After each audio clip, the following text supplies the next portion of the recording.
Good morning, grappling fans. It is the new time slot for Who's Number One. Very exciting times for us. It's myself, Chase, Michael Sears, my co-host, and we are joined today by none other than Ricardo Amendolia in the snowy north and Bear from Showy Roll. Good morning, guys. How's everyone feeling this morning? It's an exciting time, huh? All good. Glad to be back in Texas. We've been traveling a lot. Didn't mean to match with you today. I just realized we were both wearing our work shirts.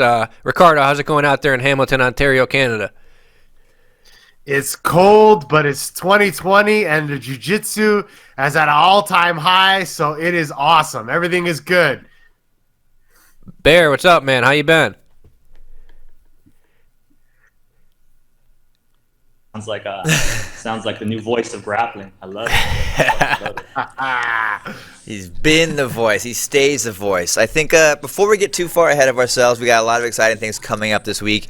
It would behoove us, I will say, to look back at Euros. We didn't have a proper debrief on that event. Oh, yeah, we got a lot to talk about there. A lot of exciting things happened there. I think the most obvious of which... Hold on. Before we get there, let's talk about the event coming up.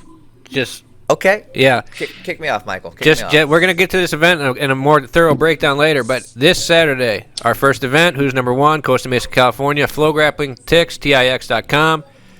Friday, 4 p.m. West Coast time, we're going to have a press conference streamed online, free on Facebook, Instagram, everything like this, on YouTube. So go out, buy the tickets, come to the event, watch online. There's some great events. We'll talk about all that later. But, yeah, let's get to Euros, because Euros was crazy, huh? Yeah, Euros was a lot of fun. The biggest story, I think, is... Mikey Musumeci tackling the absolute. No, Bear called it that Mikey was ready for it. I mean, what do you think about Mikey in the open class there? Hey, just follow my bets. You're gonna win a lot of money. That's all I gotta say. You follow my bets, you're gonna win a lot of money. Mikey Musumeci is the truth. Just like I said, if he didn't fight the big dude, him versus Muhammad would have been a whole different story. Watch him in the future. I'm telling you, when he fights absolutes. Put money on him. You're going to win a lot of money. I promise you. Do you think that Saif match broke him down a little? I mean, he said he hurt his neck and that. The guy was like, just basically neck crazy. Bro. Yeah. You ever roll with like a 250-pound guy in the gym? Yeah, that guy's like 4+. Imagine that in the gym, whether you're a white belt or a black belt. Like, it doesn't matter. That's going to affect your body, and you're not going to be able to fight that well the next fight, especially if you're like 120 pounds. Yeah, near the end, it was like the guy was basically just trying to hurt him because I don't know. I mean, he's not going to pass his guard or tap him like that. He's just putting all his weight on his head. Have you seen that guy throwing some shade at Mikey's Instagram, leaving little comments and stuff? The guy's going after Mikey online.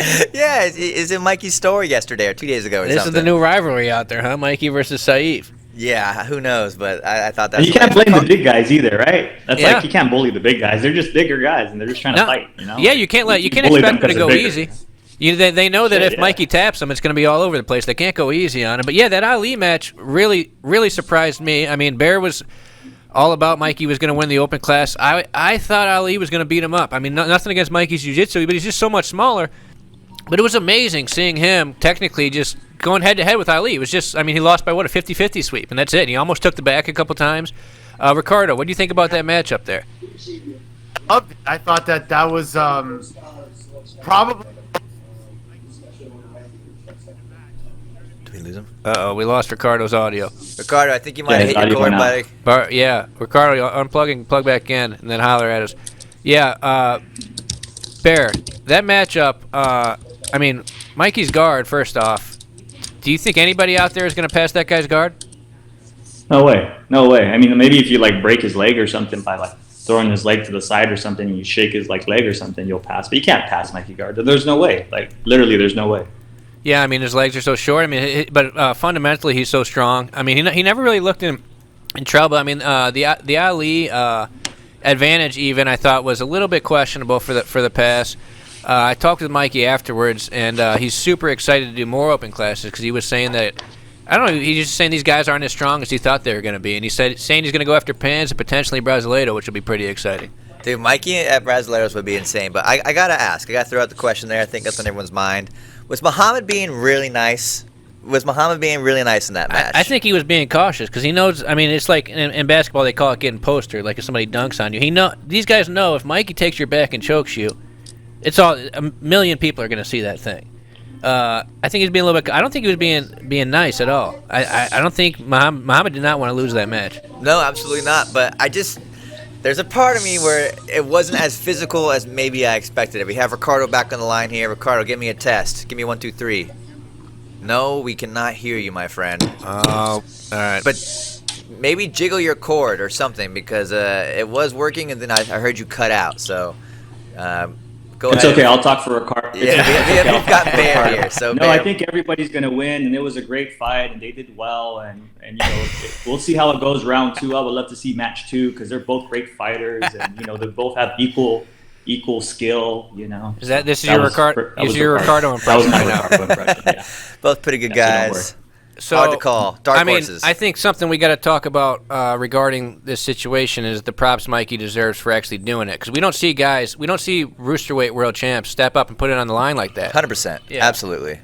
I mean, and now he's saying he's going to everybody wants to fight their division. Everyone's scared to get injured. Everyone wants to make sure they win their division. Mikey at this point is like, who gives a fuck? Let's just fight the best people wherever we can fight, and let's make interesting fights. Everybody else is just boring and wants to fight the same 10-minute matches and win by an advantage versus the same 10 people they fought for the last 10 years. It's so fucking boring, to be honest. Then, and then it's like even just being real, guys. I'm just being real. We're all jiu-jitsu geeks here. I can only watch Lowe versus Gaudio 16 times, so many times, and I love both their jiu-jitsu. It's just sometimes it gets way too boring. No, it is. It's a great point. It's super refreshing to see matches that we can only dream of actually taking place. And I hope it's a new trend. I would actually like to see maybe to help encourage more of these sort of mixed up divisions, like a light absolute be introduced. I think like how they do at the BJJ pros. They do light and under. Yeah, that could be interesting. I just think you get some of the lightweights facing more rooster weights. Encourage that a bit more. Maybe it would open up to the ultimate absolute challenge. Well,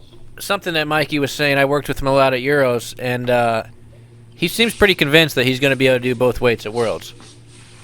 He said he wants to win the open class at Pans, and he thinks he's going to do both weights at Worlds. What do you think about that? I mean, it would be unprecedented. Of course, I'm into it. That's amazing. I don't know how it would work because those divisions all run at the same time, but I would love to see him hop off one mat and like sprint to another and take another match. I don't know how it'd work out though. If you're going to let anybody do it, it's him, because he's the only. This is something I got a lot of heat for moving him to the pound for pound number 1.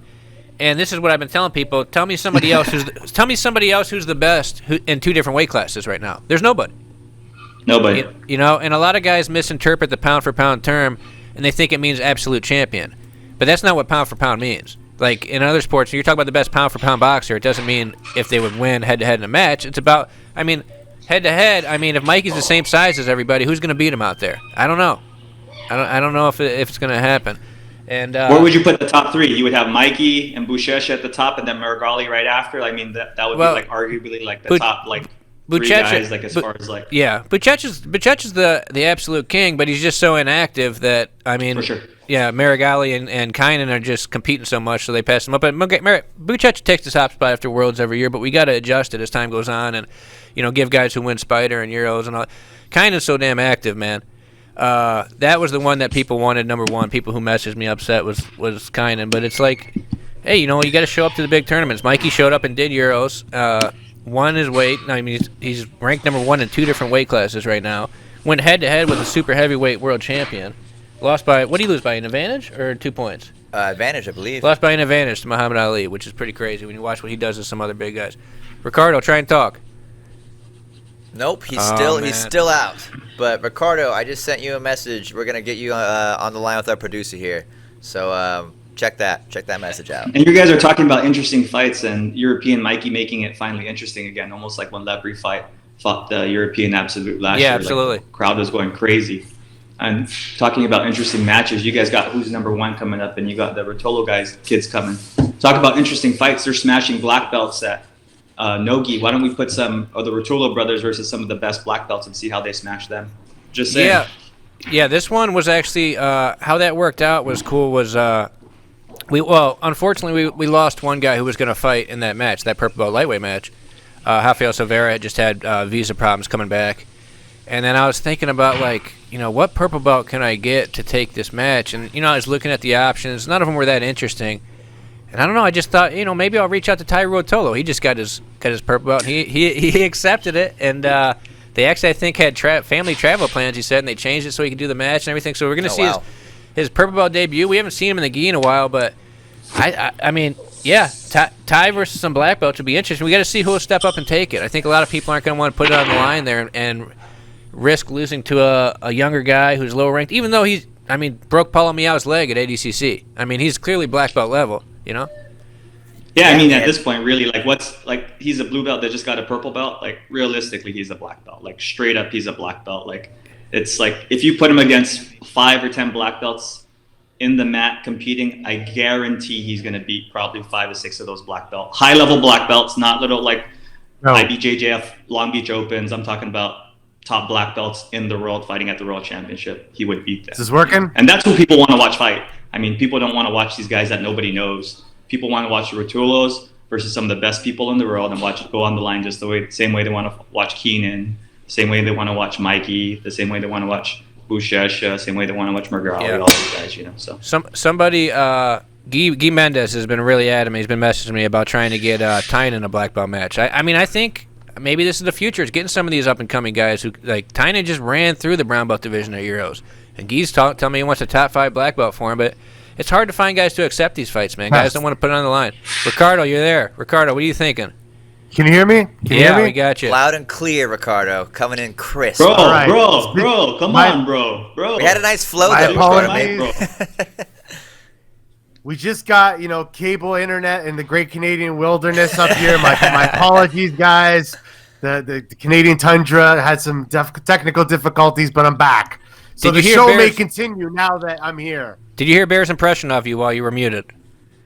I heard a little bit of that. I heard a little bit, yeah. It was pretty decent, was it? It was, not as good as me, but not bad. All right, Rick, you missed all the Mikey talk. What do you think about Mikey putting on the line, being a Roosterweight world champ, and going out there and fighting the open class?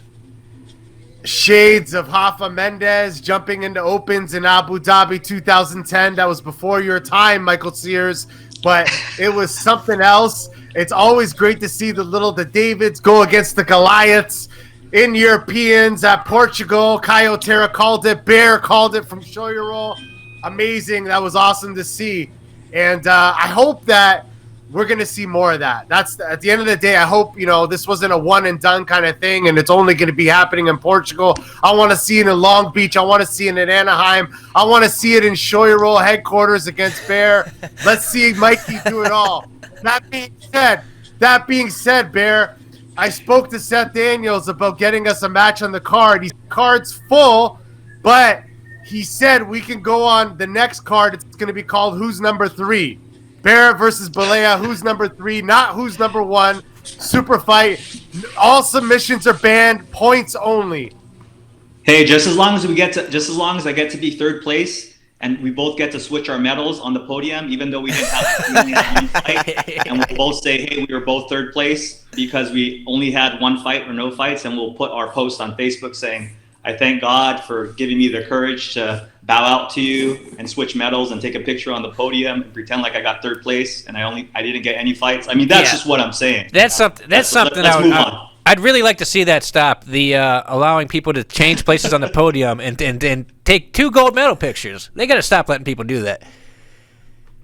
Bro, or what about having 2 gold medal pictures, let alone being taking two bronze medal photos when you had 1 fight? How is that even real? That's crazy to me. That's nuts. That's crazy. If you have 1 fight and you win, great, but you can't have no fights and say you got 2 people got bronze. That's insane to me. I can't even picture it in my mind. It's crazy. All right, moving on from Mikey. Sorry to go off, guys. Let's keep on moving. Another big story from Euros. Felipe Andrew. Felipe Andrew, man, that's a guy that doesn't get a lot of credit. He's a quiet guy. Doesn't speak English, but I mean, he's the first guy to tap Keenan in the gi. He went out there and arm blocked Keenan in the Euros absolute final. What are you thinking about that one, Ricardo?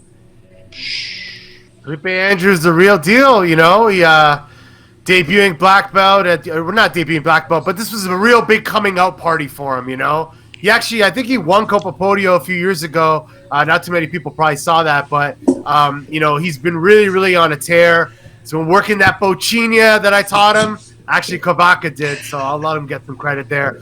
But man, Felipe Andrew's the real deal. I love his wrestling. He's got that sick little counter single leg. Mike Mao from Full Wrestling gave me the lowdown on that. Expect to see a Belair's breakdown video on that little switch that he does. He actually counters the half guard. Coyote, I don't want to get too much into it. I don't giving away all the secrets here, but Felipe Andrews, exciting. First guy to tap Keenan in the gi. What's up with that, Bear? Did you see that happening? I think Felipe Andrew taps anybody in the gi when he wants it, unless it's a style matchup with him. He just like with Felipe Andrew and his dangerous triangles since like lower belts and having a crazy footlock from Kavaka, and the guy's like, and his style is aggressive and he always likes to hold that collar. So it's like no matter what you're doing, like you're putting yourself in a bad spot. He's like a really bad matchup and he's really, really active. So for Keenan or anybody that's like kind of slower and methodical, like I think it's a bad matchup for him. Like a guy like Bushesh or a bigger guy that can kind of isolate him in close space, I think they can do better with him. But like if you're slower and you're kind of like playing like an open game, I think with him it's like he's too dangerous and he's too active. Like he's probably one of my favorite guys to watch because he's active. And so he's one of these guys just like Tommy. It's like, yeah, maybe you can slow him down and outpoint him, but he's dangerous the entire match. Like you always got to be ready for a submission. Like Keenan told me after the match, he's like, man, I knew he had that triangle from that position, but I didn't think it was that fast. Like he's deadly, man. He's somebody that can finish anybody at any time. I mean, even in points, we saw him beat up on Ali last year, beat him by 16 points. Yeah, pants. I mean, this is a really underrated guy. I mean, Drysdale's all about him. Drysdale was commentating for us there. Drysdale, I mean, thinks he's going to win everything this year. It'll be interesting to see.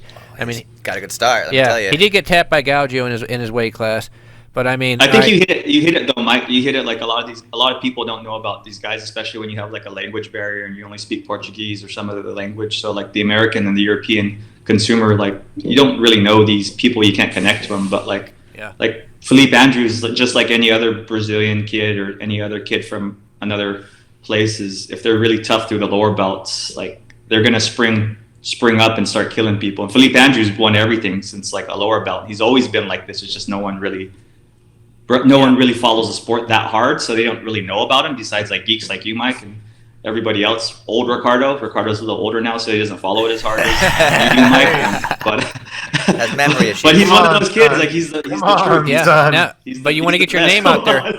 You want to get your name out there. Tapping Keenan in the absolute final. That's a good way to do it. Let me pose a question for everybody and kick it around because we're talking about Mikey fighting big guys. I'm going to ask everybody to give me a big guy that you'd like to see Mikey fight coming up. Chase, kick it off. Talking strictly in the gi, right? Gi matches, yeah. Well, man, let's get another real big guy in there. Let's see Nalati. I want to see Mikey take on Otavio Nalati. No. I'm sorry. It's going to be the same as the last of the Saeed match. I want to pick something a little bit left field, you know? Right. Nalati's a big guy. Hold on a sec. It's no disrespect when I say no to Nalati. The thing is, Mikey's not going to stand with him, so he's just going to pull guard right away. So it's got to be somebody with an active guard to really get the best out of Mikey. I'm calling it right now. I want to see whoever wins Marigali against Victor Hugo faces Mikey in the next Who's Number One with the undercard of me and Bear. Man, Marigali, I don't know if I want to do that to Mikey. Marigali's he's vicious, man. He's too polite. He's too polite. Michael Sears. He's full of it, man. He's not polite at all. He's not polite at all. He's just trying to trick people. That guy goes out there and murders people. Okay, so you're saying the Marigali Victor Hugo winner Chase for some reason wants Otavio Nalati. That's his dream super fight. Yeah. All right, Bear. Who you want to see Mikey fight? I say Mikey versus Keenan. I think that's the fight that makes sense. The two top American kids going against each other. Older generation American kid versus the new generation of American kids. I think that's the fight I want to see. I think Mikey definitely has a chance against Keenan. Or Mergali. I'll take either one of them. I think those would both be great fights. Mergali or Keenan versus Mikey. What's up, Ricardo? How about this, guys? How about this? Mikey versus Keenan. And if Mikey Barambolo's Keenan, Bear's going to double his Shoyoro sponsorship. Oh! Hey, I think everybody wins there. Might be worth it. No, but this is the thing. Like, I was sort of embedded with Mikey and Kyle a little bit in the tournament. I was sort of embedded with those guys at the tournament, and Kyle really wanted that match. Kyle was bummed when they lost the Ali match because he's like, man, Keenan is the match. He's like, Mikey matches up well with him. I think the whole Berimbolo controversy, as sick as I'm sure Keenan is of hearing about it, I mean that whole thing. Can Mikey Berimbolo him? Fans would love to see that. I'm gonna say the same with as Bear. I'm gonna say Keenan's the match. I mean, I think they both have such big fan bases. They're both like sort of technical masterminds, like innovators. The whole different generations of Americans going against each other. And I think stylistically, I think Keenan will go out there and do jiu-jitsu with him. You know, I don't think Keenan's just a big guy that's going to try and smash on Mikey and Keenan's going to try and do some jiu-jitsu. He's going to try and prove that his worm guard's better than Berimbolo. Mikey's going to be going after the back. I think that's the match. I think that match should blow up. I agree. I just want to see more Mikey. I just want to see more Mikey doing absolutes against big guys, getting out of that comfort zone, putting it all out there. Like I said, I was trying to say this before my audio got cut out. I think Bear was a hacker and secretly tried to cut my audio from Orange County over there or whatever he's from. Anyways, so what I'm saying is when Mikey opened up against Ali, that was some of the best Mikey Musumeci I've seen all year. Always entertaining to see Mikey Musumeci, but he was standing up with the guard, taking him down. He was trying everything. I just want to see more Mikey. Ricardo, you're a big guy. Would you accept a Mikey fight? Only if on two conditions. On two conditions. He's not allowed to grab my gi, and all submissions are banned. Oh, not allowed to grab Mikey. Hey, right. Ricardo, you seem like you're super excited about Mikey. You weren't that excited the last time we were talking before Europeans. You were talking about somebody else, and like it seems like you're a Mikey fan now. Ricardo, you really were doubting. You were doubting Mikey's absolute chances last time. Bear is correct. I remember you guys. Look. There is a difference between doubt and question. I had some questions. All right, my friend. Oh, I love your Portuguese accent. Who did we all pick? Who did we all pick in the open class? I know I picked Ali, I believe. Who did you guys pick in the open class when we previewed it? Did anybody? Bear, did you pick Mikey?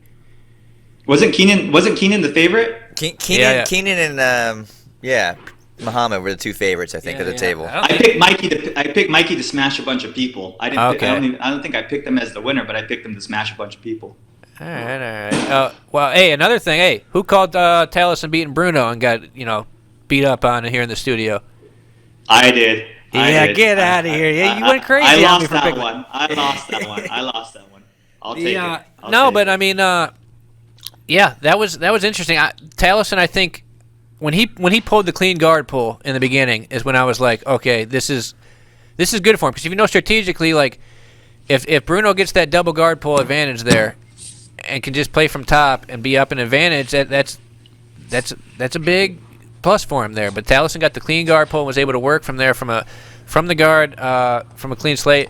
But then who thinks Taliesin beats Bruno and then goes out and not really tapped but essentially tapped. Yeah, that submission was legit. I was right there, Matt. Yeah, Passport's put the smash on him. Put the smash on him. Man, it was so crazy to watch live. That was a tap. If you run out of bounds, that's a tap. Yeah, that's a tap. Yeah, just like Gabriel Arges versus Tom. Yeah, that's a tap, and he was in that triangle forever. Well, what happened is Tomo switched the triangle to the correct side right there at the end, and that's when Taliesin had to make the choice to either risk, getting DQ'd or hopefully get stood up with 2 points, and he had to bite the bullet there and got DQ'd. But you could tell, he was kind of comfortable when it was like the reverse triangle, and he was just waiting it out. But when Tomo locked it on the other side, there was an immediate reaction of, oh shit, I'm either going out or getting DQ'd right now. And so that's what happened. Crazy match though. I would have ran out of bounds too, to be honest. I'd be like, yep, you didn't tap me, I ran out of bounds. Man, I'm surprised he didn't go unconscious. DQ. Yeah, for sure. That would have been my strategy, me personally. What else was some cool stuff going on up there? We had Tommy. We got Hibamar scoring 38 points unanswered. 38, no. He didn't give up a point. He went Dan Gable in that bracket. 38 points to nothing for Hibamar. Tapped Bruno Lima in the final. Was that Ricardo's pick? No, I can't remember. So. I picked Bruno Lima as a dark horse, but yeah, I picked Bruno Lima as a dark horse. I picked Hudson to win the bracket, but he missed weight. He didn't make weight, so that sort of threw things off there. Yeah, I think he didn't even get on the scale because he was. I'm calling that, by the way, the Balea dark horse curse. If you get picked as a dark horse by Ricardo, you're not gonna make it. Yeah, he picked Italo. He picked Italo to win the whole thing or something. Like Italo lost like, to that was crazy. Like, Italo lost to Luan Carvalho in the quarterfinals. yeah, Luan's tough, man. that's crazy. He's underrated. I heard. Okay, Ricardo's quiet again. Ricardo went out again. All right, so we had the champs. We had Kyle Terra team took the first two. Tomoyuki, Mikey Musumeci. Second. Featherweight was Isaac. Isaac pulled it off. Beat Saggioro. Big win for him. I mean, he's turning it around. Who had the most selects? Was it who out of all of our selects? Who won the most? Definitely not me. I lost like all of them, man. I had Gianni win featherweight. Gianni lost his first match. Didn't I pick Isaac? I think I picked Mikey, Isaac and Saggioro. Yeah, so I was good on that one. I think I picked Mikey, Isaac, the girl from Belgium. Amal. Amal, yeah, she crushed it. Ended up winning that bracket. Basilio got tapped there by Larissa Campos, which was surprising. See, who picked Gaudio to win super heavy? I think we were I debating. didn't. I'm pretty sure I picked Gaudio. We got to write these down next time. Yeah, we got to go back to watch the show. Jonatas Gracie. We all agreed Basically on- everybody yeah. picked Jonatas Gracie. Everybody picked Jonatas. I had Ronaldo. I did not have Tommy, but Tommy goes out there and triangles them. I don't think anybody I had picked Tommy. Igor Schneider ultra heavy. We all had Muhammad. Everybody had Ali. Yeah. Who would have I thought picked Ali Igor. was going to get his guard passed by Saif? Did you watch Bear? Did you watch that match, I didn't. dude? But then again, anybody can you're safe. This this that's is a how big it happened. problem. Saif ended up sprawled on Ali for like 2 or 3 minutes, like a long time to It have looked that much awful. that much weight right over your head. And then I saw Ali when he eventually fought his way out and escaped from there. Like he looked dizzy.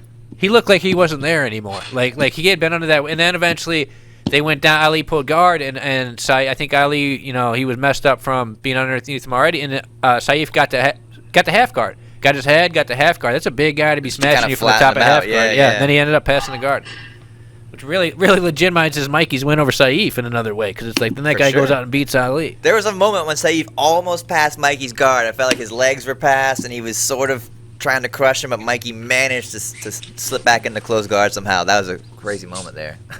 And then Keenan won heavyweight. Who'd he beat in the final? Adam? Adam looked good. Closer match than last time. Adam's constantly getting closer. He looked great in that match. Yeah, had a nice butterfly sweep as well. Adam's making up ground on these guys for sure. Super heavy was Gaudio, got the big win. That guy, I interviewed him at his house in Rio one time, and he was showing me his medals on the wall. And he showed me like a bronze or a silver from Euros. He's like, man, I've been going to this tournament since blue, but I just can't win Euros. And he finally, this was his first time winning the tournament. He said he's been going since 2011. That's pretty cool. We had Ana Rodriguez come in and the women's divisions to beat longtime black belt world champion Talita Alencar. In the Talita, finals. yeah, shout out to them for avoiding the closeout there and having the match. Fionn, of course, Rec Shop, double gold. Yeah, Impressive performance took from Fionn. Jess Flowers back in the final. But, Fionn being Mesquita's one to look forward to coming up. All right, you want to move on to KASAI? Because we got a lot to cover this That's time. right. We're breezing through this here, but yeah, KASAI, of course, was just over the weekend. Amazing show. A lot of kind of wild card chance events. We had Patrick Gaudio get sick the day of. Vinny got hurt his first match, but the biggest story I think has got to be Cyborg, the veteran at 39, coming out on top of that bracket. Bear, were you able to catch any of that in that show? No, but Cyborg is a beast in any division. He's kind of like Suplex Hulk. you see that? You put Cyborg in a division it's a bad day for anybody. He's gonna probably beat 80% of the division and then maybe lose in the finals or the semis. He suplex Hulk. He Yeah, suplexed crazy. Hulk in the final. He beat up on Hulk. He took his back too, Took right? his back, and then I think he almost got a near sub. Yeah. Because the score was 6-0 or something like that. It was wild. What, 39 years old? 39 and Wreck and Shop. Yeah. Drew with Nicky 6 Rod. minutes, right? 6 minute match. 6 minutes is the. So he came out. That's how it should be. Let full suplex each other. 6 minutes, just let him Yeah. go. Not this 10-minute of playing guard for 30 minutes to try and make sure you get 2 minutes of sweeps. That should be. It should be suplexes straight up. I think 6 minutes. That's Yeah, fast. guys are more willing to push it for the match instead of save it for the last couple minutes with 10 minutes. I think you're right there. And then bro, Cyborg just suplexed like Hulk, and Hulk's like top 5 of his like category in weight. Like that just shows you, like, you put 5 or 6 minutes in it, people are gonna start doing some interesting stuff. Yeah. There was a little controversy there, where basically Vinny Magalhaes pulled out. He had one match with Nicky Rod, had a draw, and then he pulled out. So then everybody else in the bracket got wins in the round robin, right? So it's like Cyborg got basically, like, Cyborg and Bruno Bastos basically got points for the round robin, like they submitted Vinny when they didn't go against him. So Nicky Rod didn't get those points because he drew. Yeah, he had a real match. 0-0. Yeah, so it's like, so he ended up getting behind Cyborg in the score as far as the round robin points are concerned because he didn't get that win by default.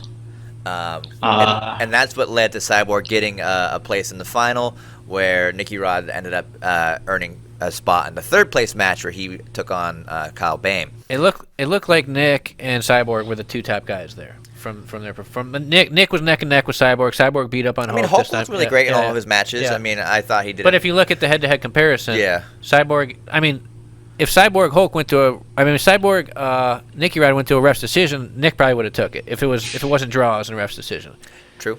But was the fight way different because of the 6-minute match compared to like an Abu Dhabi or IBJJ full set between those fighters that you guys noticed, or is it kind of the same? What do you think about that? I think the match was mostly different because it's more of a jiu-jitsu tournament than, ADCC not as much being wrestling submission focus. wrestling or whatever. Cyborg immediately pulled guard, and you could tell that he was prepared for Nicky's intensity this time around. He was able to invert over underneath Nicky's kind of flying guard passes. He always tries to do the cartwheel passes. Well, this is the thing. Like, the matches that Nick was winning at ADCC 0-0, but he's getting the ref's decisions based on aggression.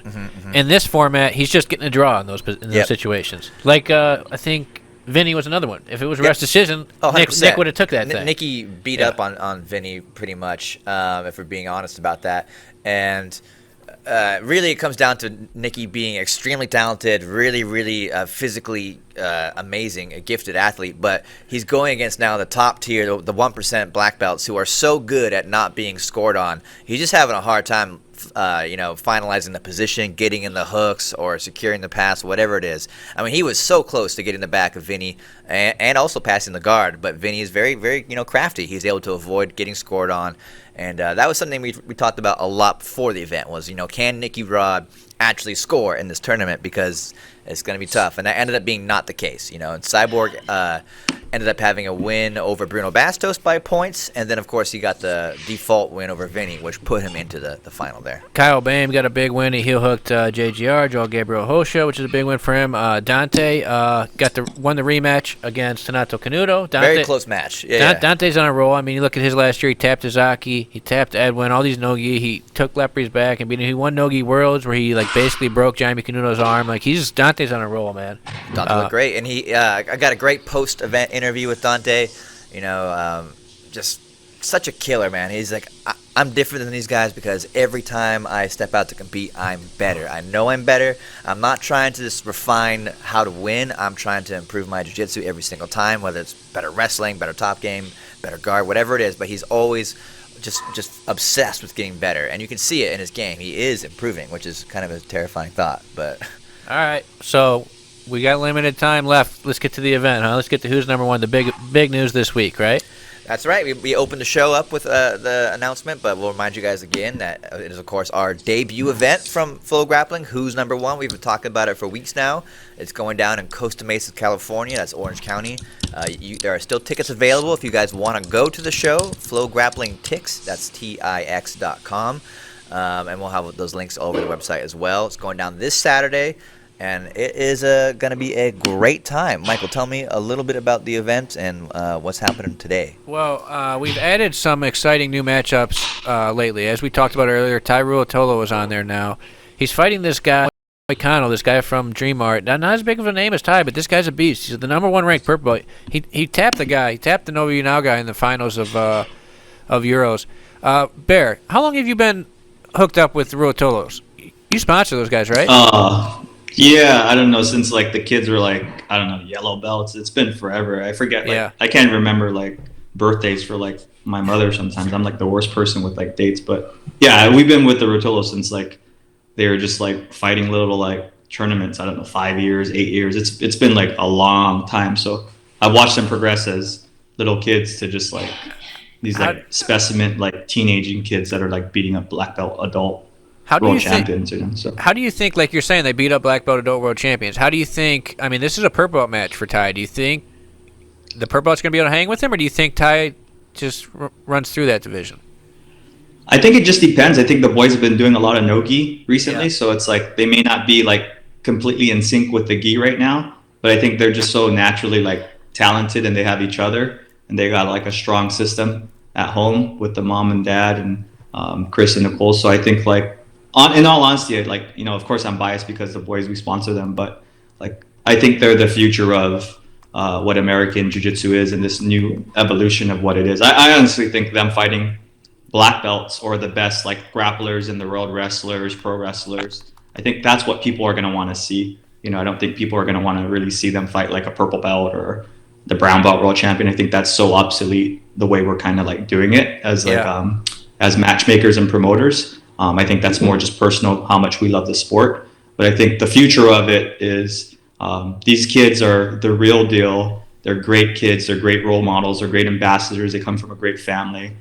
Anybody you meet that knows the Rotolo kids, they'll come and they'll tell you the same exact thing. They'll say, wow, those boys are amazing. I would never think like they can hold it together for that long. And like they got a lot of pressure on them, you know, since they're kind of like the kids that became the popular kids, and they're still being able to perform and still be good role models and still be exciting. I think that's like that kind of goes, that kind of like pushes it away a little bit. So as much as I like seeing them fight like the best purple belts in the world, in all honesty, I think they should get their black belts. Like I think if someone doesn't give them their black belt, I don't even think they should be a purple belt. I think you should just give them their black belt. Like, who cares about the system? I think the system and the belt system is completely outdated. Jiu-jitsu in general as a culture and as a sport is super outdated. We're so far behind. So everyone's like, oh, yeah, we have to wait till you get like, you know, 1 year in brown belt to compete at IBJJF. It's like, who cares? Like, don't compete in IBJJF if you don't have to, you know, like just go fight other tournaments and just fight the best in the world. I'm the biggest IBJJF fan, you know, when it comes to the sport and the culture of it. But I'm just saying the boys should be fighting, or not even just them, anybody in general. Like Mikael Galval, all these kids, like the kids that are really, really good. Like I think they should just be fighting like the best kids. And I think the Rotolos are the future of the sport. I honestly believe that. And of course, there's a bit bias, but I think they should be fighting the best black belts in the world, the best wrestling grapplers in the world, and they should be fighting them. And I think they should, you know, I'm not their professor. I'm not like, I don't control their belt, but I think the system that we're in, like, it just like, I know why it's there and it has a purpose, but like the kids are black belts. Like they're literally black belts. Like who's to say they're not black belts? So I know why, but that's what I say. I'm just kind of like ranting, but I think that's the stuff that people would want to see, right? Like I wouldn't want to see them versus like 10 Bravos. So I don't know how you guys feel about that. It's tough though. I tried setting up some of these fights. Like I tried Mikael Galval, getting him higher belts. I tried like wanted Jessica and Tynan to fight black belts. People don't want to accept the fights, man. Not everybody's Mikey. People don't want to put it on the line and go lose to a purple belt or brown belt when they're a black belt, you know? Hopefully more people step because I think those are the fights. If you're talking super fights, that's where we're going to get some really intriguing stuff, too, because then you're talking about, like, if you got Ty in the gi versus a black belt, that's something you can't just go see at an IBJJF, you know? That's when you're getting something unique. And, like we've seen at ADCC, I mean, what, Nick Rodriguez was like a blue belt when he took second? Ty took fourth as a blue belt? Like, these skill levels are, you know, they're merging together. Like, a juvenile blue belt, like, somebody like I talk with guys from Alliance, and like Mikael Galval is beating up on world-class black belts in the room, like guys who are medaling at major tournaments, and he's 16 years old. Yeah. And speaking of which, that's another guy added to the event, and that's one of the matches I'm most excited about. Is a newly added match, Mikael Galval versus Mateus Rodriguez. So he's just like Ty. He's a juvenile who got his purple belt. He can't fight. He doesn't have anybody in his division. He can't fight at IBJJF right now. And but we got him a match versus one of the best purple adults in the world. What do you think about that one, Chase? Man, I mean, of course I'm psyched. You know, Mikael Galval, he's really well known, but I also feel like He's got 100-something thousand Instagram followers. But for some reason, I feel like he's not as well known in the United States. He speaks good English. He speaks great English. Perfect English. But like Bear was saying, like only the biggest nerds know about this guy, and I'm super excited to have him on our platform, have him on the show. Mateus Rodriguez is a beast, and a very physical match. I think is something we can expect. But I actually want to track this conversation back just a little bit because I'm with you, Bear. I think there should be a what I want to call a pro league, but some kind of association where like anyone of any belt color, if they have the skills, they can compete irrespective of rank. But on the flip side, I think there is the next generation, like you mentioned. We have Mikhail Galvao, we have the Ruotolos, we've got guys like Moicano. They're also really, really freaking good themselves in their own rank, and maybe they don't have to go outside of their rank as much as we expect because there is such a growing talent pool inside of those divisions already. Yeah. Like, I mean, those are some badass matches, and they're at the same rank. So I don't know. I'm kind of torn. I think they should be able to fight anybody they want to, irrespective of belt rank. But also, let's not ignore that the talent pool is growing dramatically, and it's not just like 3 good kids anymore, head and shoulders, but there's 30 or 50 like really talented, teens out there that are world class. So I don't know. It's not as clear cut as I used to think it was. Yeah, we got a few of them on Would you guys say it's like, and let's take it back to even just viewership and just like in all honesty, right? Like I think like people like to watch Conor McGregor as much as they think all the other guys are world class fighters. Like people want to watch Conor McGregor, and that's just what it is. And like you could watch all the fights in the world, but like if there's not somebody like a Conor or John Jones, like who's really watching UFC nowadays? Like and I think jiu-jitsu is very much like that in the sense where it's like, you could have these world-class jiu-jitsu athletes, but if you can't pull an audience and people don't want to tune in to watch your fights, like, I mean, that's 100%. That's a great point. Until you can get to that level to where you can start bringing in viewers. I don't care who you are, really. You could be a white belt, you could be a black belt, whatever. You could be a blue belt. If you can bring in viewers, then you deserve to be on the main card, and because people want to see you fight, right? And I think if you don't want to be that, then you could just go fight IBJJF tournaments and little opens or whatever the tournaments are. But I think this new league of I think Who's Number One is awesome because it's a platform for you guys to be able to do some interesting things and get some interesting fights in there, as opposed to the same fights that we're used to watching in the same rule set. So yeah, 100%, and that's something I keep trying to convey to these younger athletes when I tell them, like, they all think like, oh, I'm just going to become a black belt champ, and then all of a sudden I got it, and I'm going to be a star. And it's like, no, there's a lot of guys who've won a lot of black belt. Nobody cares about them, And nobody cares about them, literally. Yeah, like the average jiu-jitsu practitioner. There's guys who've been on the podium at Worlds multiple times, and the average jiu-jitsu practitioner couldn't pick them out of a lineup. And it's like, and it's the sad truth, and a lot of people are in denial about that. And it is. But and a lot of people think too, when they think about it, they think like you're like. You don't have to be disrespectful to be exciting. You can just be yourself. Just not give politician answers. Just be yourself, and just go out and have an exciting style. Not try and win by an advantage. Try and game plan and win by an advantage. Try and get the submissions like a guy like Felipe Andrew. And when you give an interview, just be yourself. I mean, just like us talking here. Just go out there and that's how you're going to get people to care about you. And like you said, it's like. Yeah, I mean, Conor McGregor may not be the best guy in the UFC, but when he fights, the entire world's going to be watching because whatever he's done, he's got people watching him. And what else fights have we got for Who's Number One, guys? Who else we got in the card? I mean, there's a ton of great matches, but I'm super excited to see Lucas Portazio take on Andy Murasaki. That's a match we've seen before, but we see it all the time. But those guys are fireworks. It is just nonstop action. Yeah, that's a good fight. Good style matchup. Those guys are fireworks for sure. You got Jessica Cons fighting brown belt against Vicky Huang from Canada, one of Ricardo's fellow Canadians. Anderson Muniz is fighting on there. Eric Muniz was supposed to fight, but hurt his ankle at winning double gold at Worlds, and luckily he's got a doppelganger. He's got not a twin, but basically a twin that stepped in to take the match. He's fighting Connor from Atos. I think my most anticipated match might be Rico Staten, the Flash from Team Lloyd Irvin versus Robin Bolin out of AOJ. The Flash is super exciting, man. He's got one of the most interesting approaches to jiu-jitsu. They even have things like the Flash Challenge. I don't know if you guys saw it going around on Instagram. That crazy spinning back take thing that he does. But that's a tough match for Robin. Robin's a new purple belt, I want to say. Blue belt world champ last year. Blue belt world champ. From Sweden. From Sweden. But Rico, what is his second year at purple belt? Yeah, he took like second at Pans, won some stuff. So a little bit of an experienced edge there, but I'm really, really excited. I think this could be a very active match with a lot of flashy. Shout out to Lucas Montalval from GFT who's fighting. He had he went out and he got who's number one logo embroidered on his gi for Euros. That was so cool, man. Yeah. Won Euros.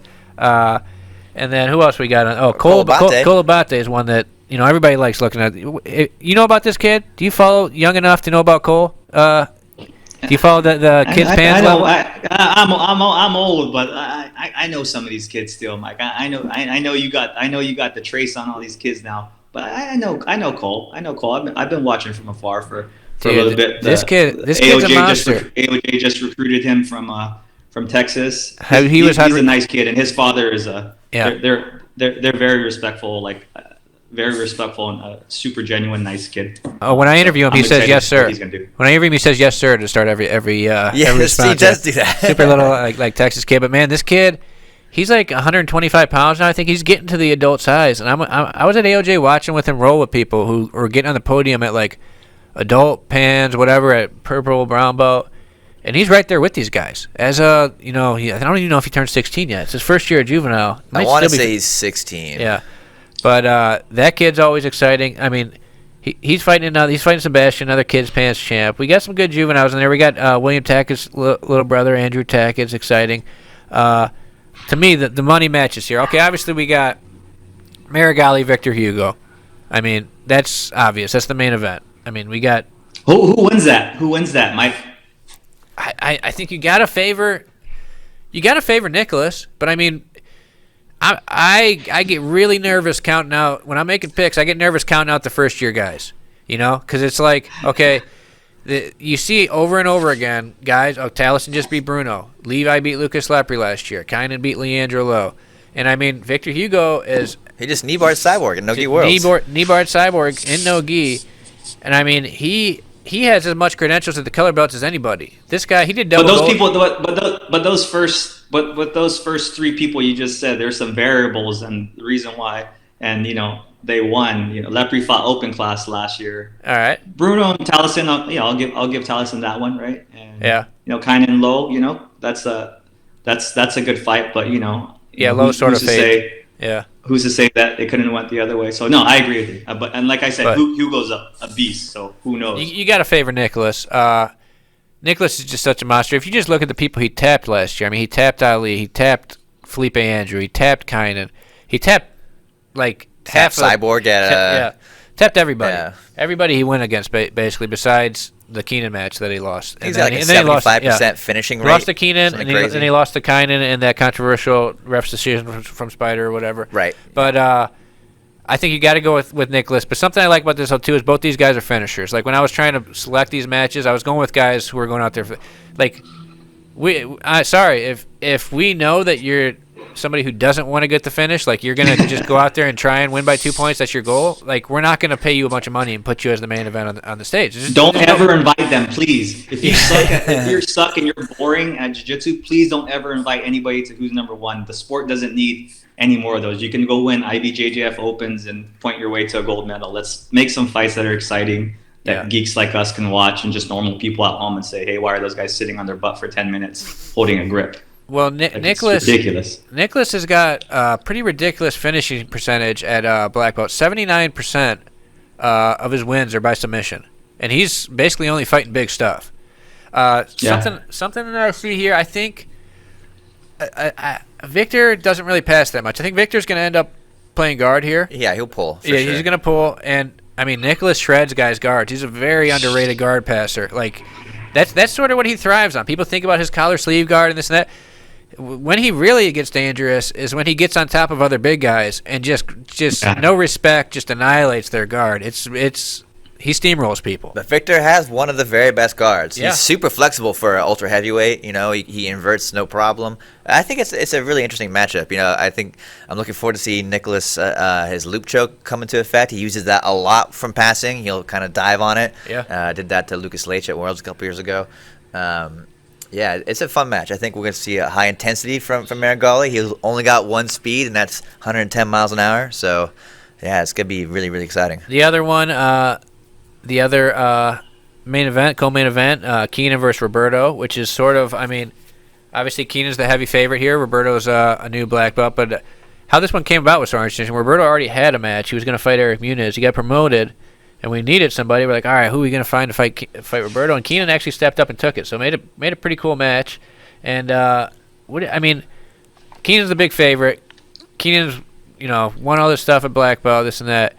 But Roberto is one of these guys, like we were talking about Tommy earlier. We're talking about, who else were we talking about as a finisher? Felipe Andrew. Roberto's one of these guys that he's always a danger to get the finish. Like, we've seen him go up against, at the color belts, go up against guys he was supposed to lose to a bunch. Where he gets to the back. If he opens up and creates a scramble, he can get to the back and choke anybody. But I think Keenan's smart enough to know that and try and stay out of those situations. Yeah, I mean, I think there's a fair assessment. Roberto is,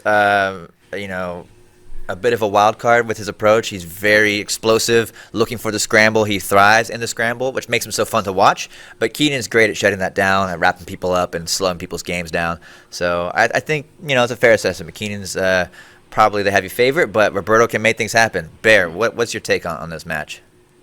I think I'm right in line with you guys. I think it's a great fight to watch nonetheless. I think it's an exciting match to watch. We haven't seen it, so it's a good job to you guys for putting it together. But I think you said that Keenan's super smart and Roberto's very much like Keenan, very much like Mergali and Pena. Like, once they show the back, they're on it, and it's really hard to get them off it. But Keenan's he's very good at doing that also. So I think Keenan's smart enough to stay away from that and lace him up maybe in the lapel and try and exploit him a little bit. So this is a match I think whoever wins is going to tap the other guy. I mean, Roberto basically only wins by submission. And, I mean, Keenan's so dangerous, too, that if he gets ahead of Roberto in the lapel game, he slowly advances his position, gets to the back, gets whatever. He's got arm locks and stuff from there, too. I think whoever wins this one is going to be a submission. I think both the main events are going to be submissions. Two other fights I'm really looking forward to is the Tai Ruotolo versus Moicano. See Tai up against, an elite purple belt in the gi, something we haven't seen in a while. We've been seeing him beat up on world-class guys, no gi. But that's going to be exciting to see Tai out there doing, a gi matchup against a high-level purple belt. And the Miguel Galvao versus Mateus Rodriguez is just something because this kid's got a lot of hype, man. what's time on those two matches? 7 Seriously. minutes. 7, nice. Yeah. But Yeah, those two fights are gonna be great. The Galvao fight and then the Ruotolo fight. Like you said, we haven't really seen Galvao and then also Ruotolo's fight at like kind of like teen or adult class really in the gi per se. So to see them compete against like high level guys in the gi at purple belt is gonna be fun to watch. yeah, that's like something that's the whole point of this, right? Is get stuff that we can't see all the time, right? And that's how hopefully in the future we get more like, hey, take the best brown belt, Tynan or whoever just ran through Euros. Let's get a black belt middleweight to take it. Put it on the line. I'm gonna ask you guys right now, future events. What would be a dream match for you to see at a future event? Ooh.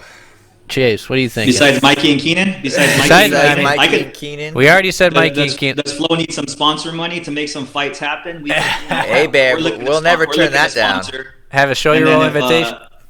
If any other brand wants to put some money up to sponsor some, to subsidize some stuff that FloGrappling is going to put together, some super fights, if we can make some exciting fights with different rule sets that are interesting and different people, so everyone's not fighting the same brackets that we would watch in IBJJF. Let's put some money together, sponsors. Mikey's your guy. Are you saying like maybe you're gonna you back Mikey versus somebody else? I'll put money on Mikey. I got no problem putting money on Mikey. I got no problem putting money on all my guys. So who do you guys want to fight? We got Lepri, we got Mikey, we got Bushesha, we got Jazari. We got quite a few guys that we can throw in there to make some. Got some Lepri if he wants to come beat up some guys. We got some people that we can throw in there. And we can do a little brand challenge. Yeah. Show your roll versus Storm, or show your roll versus some other team. That could be a crazy. Who wants to tournament. take on Team Show Your Roll? I mean, hey, you got a nice lineup there. That's Mikey Musumeci, tough to beat. Lucas Lepri, Buchecha. Hey, and we're gonna promote good fights, interesting finishes, not this little like, hey, I won by 2 points. Let's make it 6 minutes. Let's let the fireworks go, and let's just put together some interesting fights, not the same 10-minute boring match that we'll watch at every single tournament. So okay, so you want 6 minutes. What else would be your ideal rules for some sort of challenge like this? Like, what would you? 6 minutes. You give points for side mount. You give points for full mount. You give points for back mount. That's it. Simple. No crazy referee interpretation of 16 different rules that they have to remember that they don't ever remember, and everybody cries about why the refs screw them on Facebook. Yeah. The same thing every single time. Simple rule set. If you get side mount, you get back mount. Leo Vieira told me about this rule set like 5 years ago. It makes the most sense. You can jump for a submission from guard, from top, and you can land on your back. If they don't pass your guard, like they don't get any points, and it promotes the submission. It's just an interesting rule set. May not be the perfect rule set, but I like that. I would also add to get rid of decisions, the last person to score I did wins that for the this match. one. We have that for who's number one. Awesome. Yeah. Like freestyle wrestling style. I'm a wrestling fan as well, and freestyle wrestling has like criteria where like the last person to score is the winner. It's a tiebreaker. That way somebody's always losing. It sort of makes people push the pace. And I just want to get away from refs' decisions because it's like I've never seen anybody lose a ref. Everybody who loses a ref's decision gets screwed. It happens over and over again. Everybody got screwed. Nobody accepts the loss. They act like it wasn't a real. So let's get away from the controversy. And referee decisions can be they can be subjective. I mean, it takes it out of the ref's hands, right? Yeah, it's in the hands of the athletes. They know, I'm behind. Yeah. Or they should know. Their coaches should know that you've been scored upon last as a tie score. You have to score. You have to, or you lose. So I think it makes it black and white, and also incentivizes action. You're going to be scrambling if you don't want to lose that match. So guys, if you guys know any other sponsors that want to put together sponsorship money for sing fights, or Flo wants to let's put some interesting fights together. 6-minute matches, easy, simple rule system. You get points for side mount, points for back. I guarantee we're going to start watching some fun fights. 10 minutes is not fun. 10 minutes of passing the guard is not fun, or holding guard. So shorten it to 6. Make it a simple thing, and it could be the same fights and brackets that we saw before. I mean, we've been sponsoring tournaments for like 10 years, and it's just like we just want to see interesting fights. That's all we care about. We're fans, so we're fans of who's number one. Please keep it going. Let's keep on making some good fights happen. I love it. All right, Chase. All right, let's not Mikey Musumeci involved. Well, what's a super fight you want to see out there? Since we're talking, cross belt challenges here.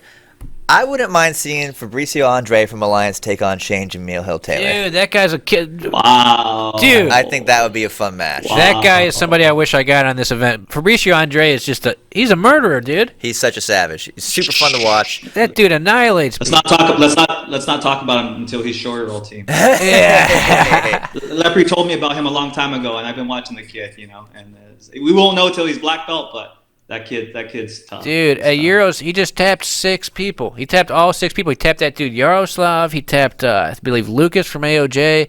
He tapped the dude. He tapped, like, brown belt featherweight. That's a tough bracket. These guys are all basically black belts. And you tap all 6 of them, that dude for years, ever since blue belt, he's just been running through brackets. He's been doing the same thing, yeah. He's a buzzsaw. So you're saying Jamil versus Fabricio Andre.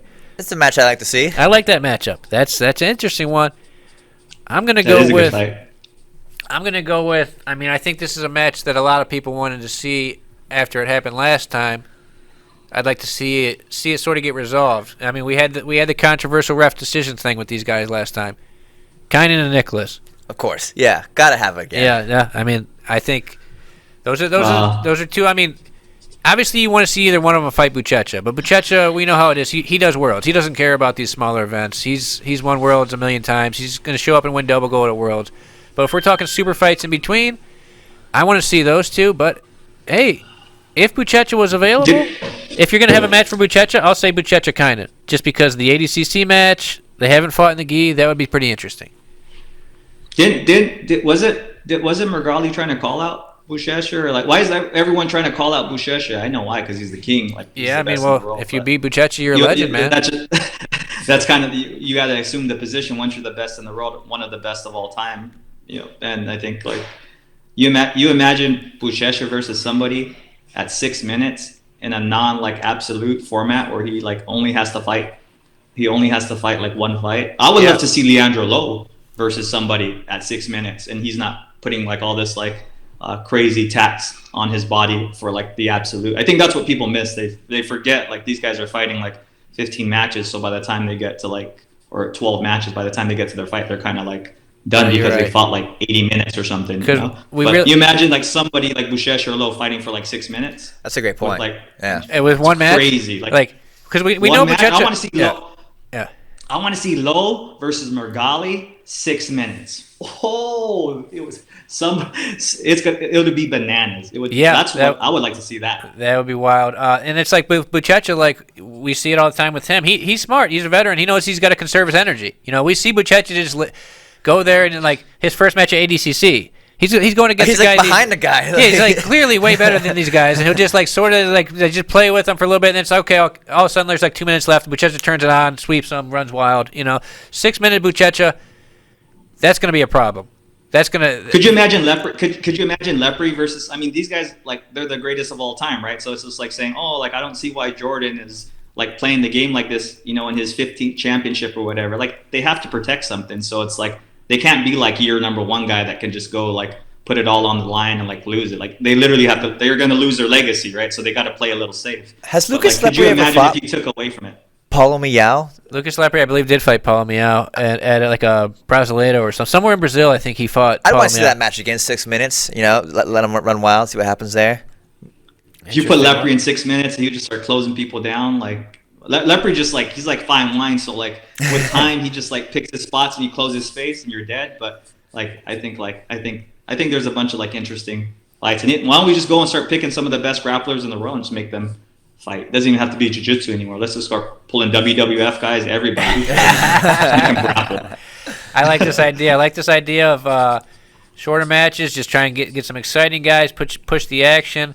I mean, Bear says he's got his team ready to go. If anybody wants to challenge them, I mean, Mikey's ready. Mikey and Kyle, they want that smoke right now. Mikey and Kyle, they want everybody. But that's something I'm very interested in. I think we're running out of time. The event this weekend. Saturday night, Friday we're going to have the press conference, streamed online, free, just like how we did the ADCC bracket reveal, all that.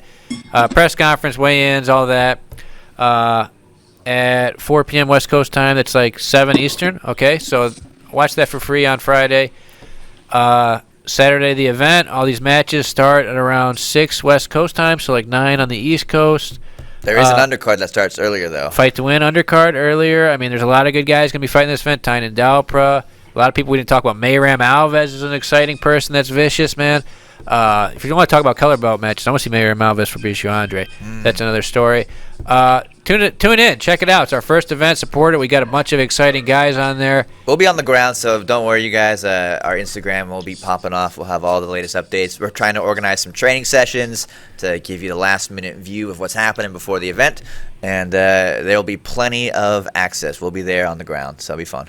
All right. On the next one, guys, we got to do that self-defense versus sport jiu-jitsu conversation. Dave Camarillo, basically one of the most dangerous men in the world in grappling, who's trained the best MMA fighters and also does a lot of like military training. I mean, we forgot about that. Went on Instagram. He said he would prefer to fight a self-defense person in the street that just practices self-defense jiu-jitsu versus a guy that does sport jiu-jitsu. Or that was his general comment. I'm pretty sure. Absolutely. I think there's no question. Let's talk about this for a few minutes. We got a little bit of time to go. Hey, there's no question. Like, who are you gonna want to fight in the street? Felipe Andrew or some guy who just does self-defense in the gym? Like, are you kidding me? Felipe Andrew is gonna either put you to sleep or break your leg out there. Like, quick. But on the other side, right? On the other side, let's play devil's advocate. They might not know how to do like the headlock escape. Or the You're right. I could headlock him. Or the knife defense, right? Like, that's all you got to do. So it's like, like how's Felipe Andrew gonna stop the knife defense when you do the block? That's the other. I guess against other people, I'm not gonna try and stab him first off. So I guess that's if he's fighting you. I guess maybe if I put him in a headlock, he's screwed. If I put him in a headlock, I might be. I think that's maybe get a little behind the waist grip. I'm pretty sure I'd get cyborged if I put Felipe Andrew in a headlock. I'm pretty sure I'd get launched onto some concrete. But yeah, let's get into that some more next time. I think we're all sport guys, but I think I do have a fond like appreciation for self-defense jiu-jitsu. I think there is a place for it, and I think it's really all one. Yeah. But I think it's still like we should have the conversation as opposed to like maybe we can get Dave to call in. Maybe we can get Dave to call in, because he's more of an expert on that than us. Yeah. Let's all right. Well, Bear, thanks for calling. Sorry, in, my Ricardo. friend. I miss you, Ricardo. I don't know. Sorry, Ricardo. Yeah. See you next time, Ricardo. Don't worry. We already know his answers. Yeah, everybody's gonna win. Everyone's tough. right. He's going to All be right, a little bit more edgy next time. I promise. Next week, it looks like we're going to have 2 shows. Tuesday at this regular time, Thursday in the Fistful of Collars time. We got, I think, a big surprise coming for you guys on Thursday. Stay tuned. And, Bear, you're going to be back next week, right? Yes, let's do it, boys. Have Let's a good do day, it, and I man. can't wait for who's number 1 this weekend. All right, cool. Thanks, Bear. Talk to you later, man. Thanks. Later, guys. Ciao.